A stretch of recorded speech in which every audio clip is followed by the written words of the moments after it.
आज मुझे अमेरिका के मशहूर उपन्यासकार और पत्रकार चार्ल्स माइकल का एक कथन याद आ रहा है। उन्होंने कहा था कि आत्महत्या और शहादत के बीच सबसे बड़ा फर्क होता है उसे मिलने वाली प्रेस कवरेज का। ये बात आप अच्छी तरह जानते हैं कि हमारे देश में आत्महत्या करने वाले व्यक्ति के नाम और उसकी जाति पर जमकर राजनीति होती है। आत्महत्या की वजह कुछ भी हो, उसे भारी मीडिया कवरेज भी दी जाती है और ऐसे मौकों पर तमाम बुद्धिजीवी, पत्रकार, लेखक और नेता अपनी नाराजगी जाहिर करते हैं। लेकिन आपने मीडिया कवरेज में जरूर देखा होगा आत्महत्या करने वाला व्यक्ति कौन है, उसकी जाति क्या है, किस शहर में रहता है और उसका प्रोफाइल क्या है। इस बात पर यह निर्भर करता है कि उसे कितनी मीडिया कवरेज मिलेगी। लेकिन जब बात सैनिकों के सम्मान और उनके पार्थिव शरीर के साथ हुए अपमान की आती है तो नाराजगी जाहिर करने वाले यही लोग अपनी राय देने लगते हैं और ज्यादातर न्यूज चैनल्स के प्राइम टाइम में इस बात पर चर्चा होने लगती है कि भारत सरकार पाकिस्तान से बात क्यों नहीं करना चाहती। जम्मू कश्मीर के पुंछ में भारत के 2 जवानों के शरीर क्षत विक्षत करने वाले पाकिस्तान के खिलाफ पूरे देश में आक्रोश है। पाकिस्तान की कायराना हरकत की वजह से शहीद होने वाले दोनों जवानों के परिवार वाले 2 के बदले 50 सिर लाने की बात कह रहे हैं। आज हमारे पास शहीदों के परिवारों के आंसू और आक्रोश है, लेकिन दुख की बात यह है कि इस पूरे घटनाक्रम पर नेताओं और अपना एजेंडा चलाने वाले बुद्धिजीवियों की गिद्ध दृष्टि भी लगी हुई है। जब पूरे देश को एक स्वर में देश के जवानों और उनके परिवार के साथ खड़े होना चाहिए था, उस वक्त भी उनकी शहादत के नाम पर कई राजनीतिक दुकानें खुल गई हैं। वैसे सवाल पूछने का हक सबको है क्योंकि एक जनतंत्र है, लेकिन सवालों के पीछे छिपी मंशा को भी देख लेना चाहिए। वो बुद्धिजीवी जो एक पत्थरबाज को जीप पर बांधकर घुमाने की घटना पर सेना के खिलाफ जहर उगल रहे थे, आज वही बुद्धिजीवी 2 जवानों की शहादत के बाद अपनी राय बांटते घूम रहे हैं और उनकी राय में उनका खोखलापन साफ नजर आता है। इस वक्त देश 2 तरह के लोगों में बंट चुका है। एक तरफ वो लोग हैं जिनके अपने बच्चे मर रहे हैं और दूसरी तरफ वो लोग हैं जो सिर्फ राय देते हैं। आपने नोट किया होगा कि इस देश के बड़े बड़े बुद्धिजीवी, लेखक, पत्रकार और नेता, इनमें से किसी के बच्चे किसी युद्ध में नहीं मारे जाते और इसकी वजह यह है कि ऐसे ज्यादातर लोग अपने बच्चों को सेना में भेजते ही नहीं हैं और फिर सिर्फ खोखली राय देकर अपना काम चला लेते हैं और समझते हैं कि यही उनकी ड्यूटी है। और अगर हमारे देश के नेता कभी मुश्किल स्थिति में फंस भी जाते हैं या उनके बच्चे या परिवार किसी मुश्किल स्थिति में फंस जाते हैं तो फिर ऐसे नेता समझौता करने में जरा सा भी वक्त नहीं लगाते। एक उदाहरण आपके सामने रखना चाहते हैं। 1989 में आपको याद होगा मुफ्ती मोहम्मद सईद की बेटी रूबिया का अपहरण आतंकवादियों ने कर लिया था, जिसके बाद भारत सरकार को कुछ आतंकवादियों को छोड़ना पड़ा था।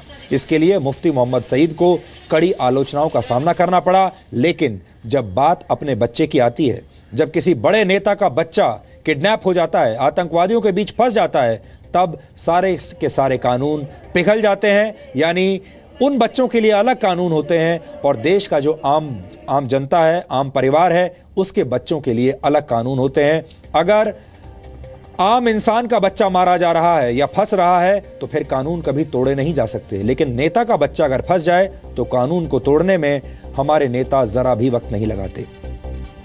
आपको एक और गलती के बारे में आज बताना चाहते हैं। आपको याद होगा 1999 में कांधार हाईजैक कांड हुआ था, जब इंडियन एयरलाइंस का एक विमान हाईजैक कर लिया गया था और उसमें बहुत सारे सैकड़ों यात्री थे।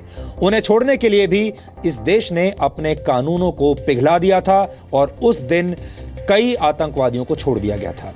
इन्हें उस बेटी की तकलीफ का अंदाजा कभी नहीं है जिसने अपने पिता को खोया है। इन्हें उस मां के गुस्से की परवाह नहीं है जिसने अपने बेटे को खोया। ये एक दुखद लेकिन कड़वा सच है कि ऐसे लोगों के दिल और दिमाग में सिर्फ एक बात बैठ चुकी है कि सैनिक तो शहीद होने के लिए ही होते हैं और देश के लिए जान देना सैनिकों की ड्यूटी है। इसमें बड़ी बात क्या है? लेकिन देश का मूड इन लोगों की राय से अब इत्तेफाक नहीं रखता।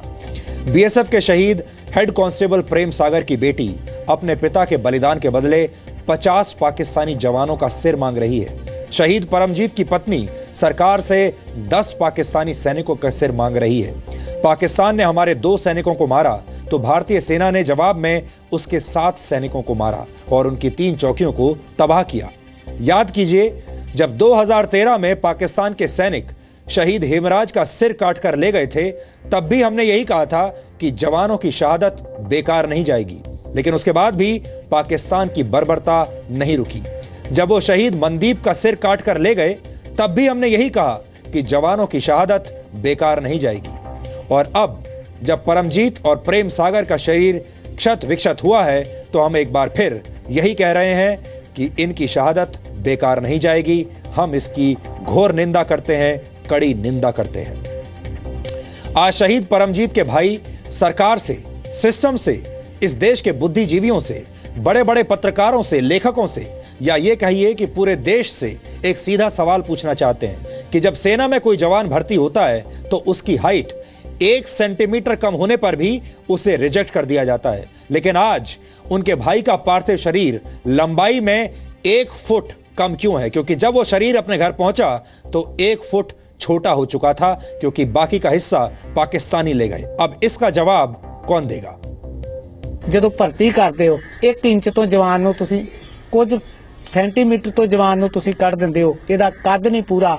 ਤੇ ਜਦੋਂ ਅੱਜ ਪਰਿਵਾਰ ਨੂੰ ਤੁਸੀਂ 1 ਫੁੱਟ ਜਵਾਨ ਘੱਟ ਦਿੱਤਾ ਵਾ, ਅਸੀਂ ਅੱਜ ਕਿਸ ਤਰ੍ਹਾਂ ਮੰਨੀਏ ਕਿ ਸਾਡਾ ਜਿਹੜਾ ਜਵਾਨ ਆ? ਸਾਨੂੰ ਦੱਸੋ ਨਾ, ਅੱਜ ਜਦੋਂ ਜਵਾਨ ਸਾਡਾ ਪੂਰਾ ਕਿਉਂ ਨਹੀਂ ਸਾਨੂੰ ਦਿੱਤਾ ਗਿਆ? ਇੱਕ ਕਾਨੂੰਨ ਬਣਾ ਦਿੱਤਾ ਜਾਵੇ, ਜਿਸਨੇ ਦੇਸ਼ ਦਾ ਰੱਖਿਆ मंत्री बनना है, जिसने देश का मिनिस्टर बनना है, उसका एक बेटा आर्मी में होना चाहिए, बॉर्डर पे होना चाहिए।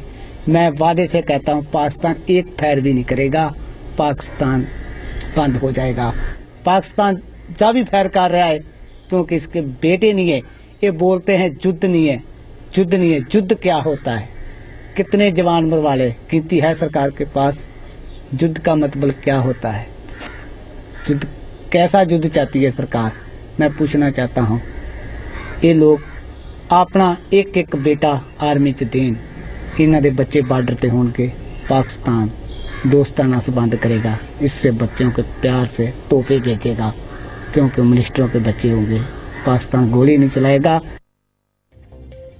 आपने सुना शहीद परमजीत के भाई क्या कह रहे हैं। हो सकता है आप में से बहुत सारे लोगों को ठीक से समझ में ना आया हो, हम बता देते हैं। शहीद परमजीत के भाई ये कह रहे हैं कि अगर हमारे देश में बड़े बड़े नेताओं के बच्चे फौज में शामिल होने लगें और अगर उन्हें बॉर्डर पर तैनात कर दिया जाए और फिर गोलियों का सामना इन बच्चों को करना पड़े, तो हमारे देश के नेता तुरंत पाकिस्तान के साथ दोस्ती कर लेंगे, शांति कर लेंगे, क्योंकि ये कभी नहीं चाहेंगे कि ऐसे युद्ध में, ऐसी बमबारी में इनके बच्चे मारे जाएं।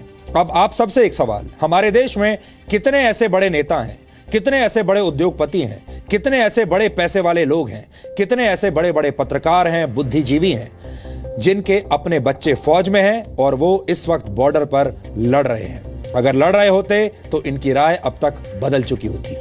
शहीद परमजीत के भाई के इस सवाल ने आज पूरे देश को शर्मिंदा कर दिया है, क्योंकि किसी के पास इस सवाल का जवाब नहीं है। जब वो ये कहते हैं कि जब फौज में भर्ती होने के लिए एक जवान जाता है, 1 सेंटीमीटर अगर उसकी हाइट कम पाई जाती है, उसे रिजेक्ट कर दिया जाता है। लेकिन उनके भाई का शव जब वापस उनके घर लौटा तो 1 फुट छोटा हो चुका था। अब इसका जवाब कौन देगा?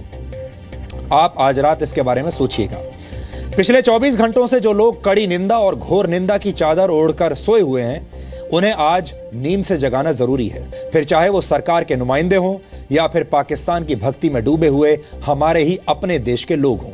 हम जानते हैं कि युद्ध किसी भी समस्या का समाधान नहीं है, युद्ध कभी नहीं होना चाहिए, लेकिन जब समस्या पाकिस्तान और आतंकवाद हो तो कड़ी निंदा से समाधान नहीं हो सकता। इसके लिए कड़ी कार्रवाई करनी ही पड़ती है। हालांकि बावजूद इसके जो लोग पाकिस्तान से युद्ध के समर्थन में नहीं हैं, उन्हें जापान का एक छोटा सा उदाहरण आज मैं देना चाहता हूं। जापान हमारे मुकाबले बड़ा छोटा सा देश है। जापान ने भी दूसरे विश्व युद्ध के बाद कभी भी युद्ध न लड़ने का फैसला किया था और इसके लिए उसने अपने संविधान में भी बदलाव कर लिया था।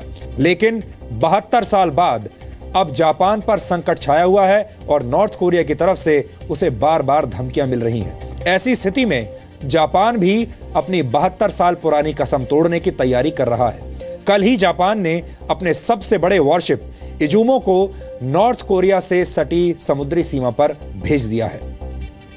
वर्ष 1945 यानी सेकेंड वर्ल्ड वॉर के बाद यह पहला मौका है जब जापान ने अपनी सेना को युद्ध के मोर्चे पर उतारा है। यानी अगर जापान जैसा देश सिर्फ युद्ध की आशंका को देखते हुए अपनी 72 वर्ष पुरानी प्रतिज्ञा तोड़ सकता है, तो फिर भारत तो हर रोज पाकिस्तान के जख्म हर रोज सह रहा है, भारत के बेटे तो हर रोज मारे जा रहे हैं। ध्यान देने वाली बात यह भी है कि भारत ऐसी किसी भी प्रतिज्ञा से बंधा हुआ नहीं है। फिर ऐसा क्यों होता है कि हम अपने जवानों की शहादत का मातम मनाते रह जाते हैं, घोर निंदा और कड़ी निंदा करते रह जाते हैं, और दुश्मन हमारी सहनशीलता को हमारी कमजोरी समझ लेता है। हमें लगता है कि 132 करोड़ की आबादी वाले भारत को इतना भी सहनशील नहीं होना चाहिए कि कोई भी हमारे घर में घुसकर हमारे बेटों की हत्या कर दे और हम तमाशा देखते रहें।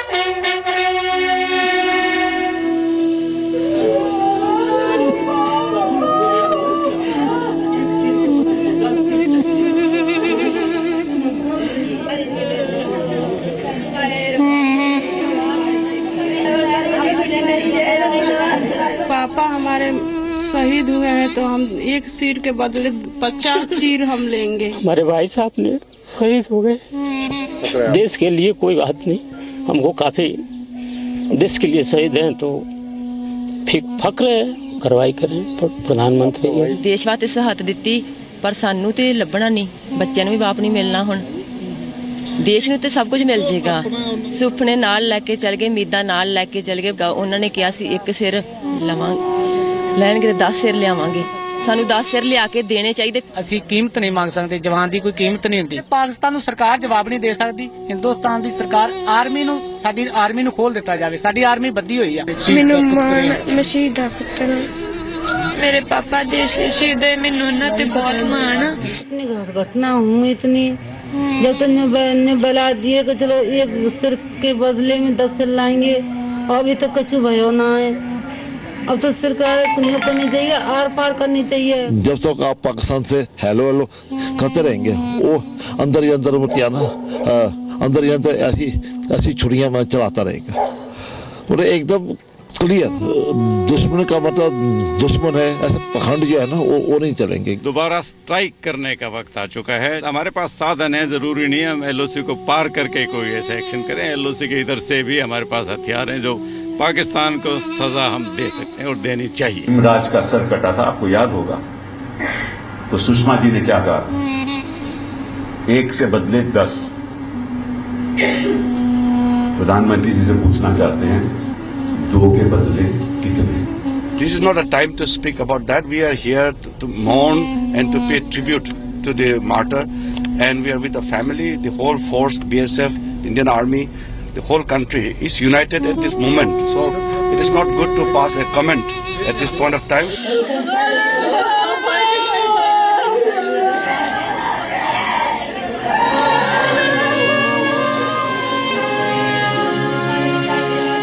दर्द की इन तस्वीरों के साथ पूरा हिंदुस्तान खौल रहा है।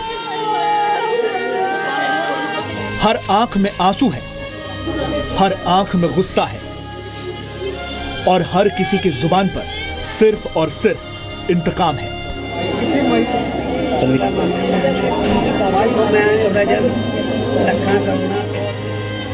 शहीद JCO परमजीत सिंह का जब आज तरनतारन में पूरे सैनिक सम्मान से अंतिम संस्कार किया जा रहा था, तो पूरा परिवार, पूरा गांव और पूरा इलाका उनके अंतिम दर्शनों के लिए वहां मौजूद था।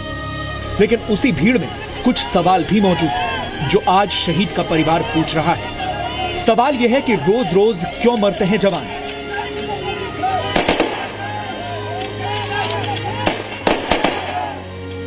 रोज बेटियों के सिर से पिता का साया क्यों छिन जाता है? क्यों माएं बिलखती हैं? औरतें कब तक विधवा होती रहेंगी? आखिर हम कब बदला लेंगे? ਅਸੀਂ ਸਰਕਾਰ ਤੋਂ ਇਹ ਮੰਗ ਕਰਦੇ ਪਏ ਨਾ, ਸ਼ਹੀਦਾਂ ਦਾ ਬਦਲਾ ਜਿਹੜਾ ਇੱਕ ਵਾਰ ਮੂੰਹ ਤੋੜ ਜਵਾਬ ਦੇ ਕੇ ਜ਼ਰੂਰ ਲਿਆ ਜਾਵੇ। ਇਸ ਕਰਕੇ ਇਸ ਤਰ੍ਹਾਂ ਸਾਡੇ ਰੋਜ਼ ਅੱਜ ਸਾਡਾ ਸ਼ਹੀਦ ਹੋਇਆ ਹੈ, रोज नौजवान मावां दे पुत्त इस तरह मावां विलकदियां वा जिस तरह साडी मां विलकदी आ। किन्ना चिर साडे देश दियां मावां विलकणगियां? इस बहादुर मुल्क दे जवान शहीद हुंदे रहणगे, ਇੱਕ ਆਮ ਮੁਲਕ ਦੇ ਕੋਲੋਂ ਕਿੰਨਾ ਚਿਰ ਅਸੀਂ ਆਪਣੇ ਜਵਾਨ ਗਵਾਉਂਦੇ ਰਵਾਂਗੇ, ਕਿੰਨਾ ਚਿਰ ਸਾਡੀਆਂ ਮਾਵਾਂ ਵਿਲਕਣਗੀਆਂ, ਕਿੰਨਾ ਚਿਰ ਅਸੀਂ ਆਪਣੀਆਂ ਔਰਤਾਂ ਵਿਧਵਾ ਕਰਾਉਂਦੇ ਰਵਾਂਗੇ। ਅਸੀਂ ਮਾਂ ਤੇ ਇਹ ਕਿਉਂ ਨਾ ਇੱਕ ਦਿਨ ਇਸ ਚੀਜ਼ ਦਾ फैसला कर लिया जाए। पाकिस्तान की बर्बरता के शिकार हुए दूसरे शहीद प्रेम सागर के घर में भी मातम है, लेकिन मातम से ज्यादा गुस्सा है। शहीद प्रेम सागर की 2 बेटियां हैं, दोनों का रो रो कर बुरा हाल है, लेकिन कांपते हुए होंठों से वो कह रही हैं कि बस करो, अब तो आक्रमण करो, पाकिस्तान को खत्म करो। तो हमारे पापा दुनिया में नहीं है तो हम लोग अनाथ हो गए हैं। हम लोग को जो हमारे पापा को मारे हैं उनको हमको चाहिए, हम भी उसी तरह लेंगे। हाँ, जिस तरह बदला लिए हैं उसी तरह बदला लेंगे। जो हमारे पापा का मारे हैं हम उन लोग को छोड़ेंगे नहीं, बदला लेकर ही रहेंगे, नहीं तो हमें कुछ भी कीजिए। ये दर्द सिर्फ इस परिवार का नहीं है, ये गुस्सा सिर्फ शहीदों के परिवार का नहीं है, ये पूरे देश का है, क्योंकि आज हिंदुस्तान का खून खौल रहा है। बदले की शुरुआत तो हो गई है, लेकिन देश पाकिस्तान का पूरा इलाज चाहता है, क्योंकि गलियों में, सड़कों पर, चौराहों पर, स्कूलों में, हर घर में, हर दिल में बदले की आग जल रही है। पाकिस्तान की बर्बरता के खिलाफ खौल रहा है हिंदुस्तान। लोगों को सिर्फ और सिर्फ बदला चाहिए।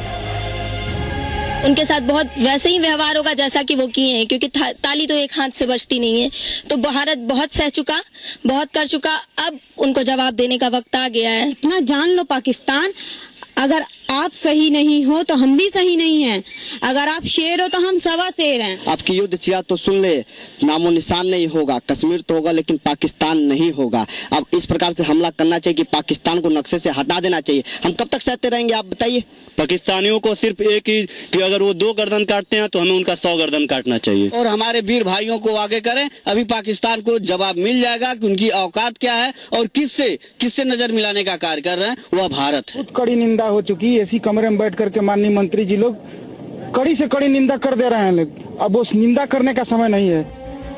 मुरादाबाद में बच्चों ने तो अपने गुस्से को प्रधानमंत्री नरेंद्र मोदी तक पहुंचाने के लिए 1 किलोमीटर लंबा लेटर लिखा और एक सिर के बदले 10 सिर लाने की मांग की। पुंछ की घटना के बाद आम लोगों की तरह रक्षा विशेषज्ञों का भी खून खौल रहा है। वो भी पाकिस्तान का परमानेंट इलाज चाहते हैं, चाहे इसके लिए युद्ध ही अंतिम विकल्प क्यों न हो।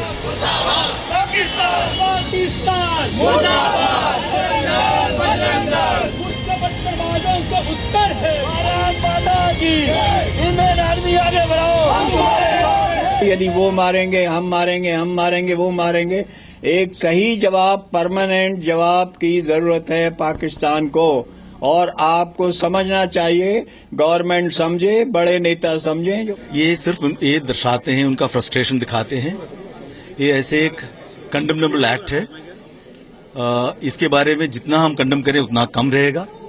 और हमको क्या करना चाहिए वो हम यहाँ बताना नहीं चाहते हैं, और बताने से ज़्यादा अपना कार्रवाई हम अपने आप करेंगे at a time of our choosing and at a place of our choosing.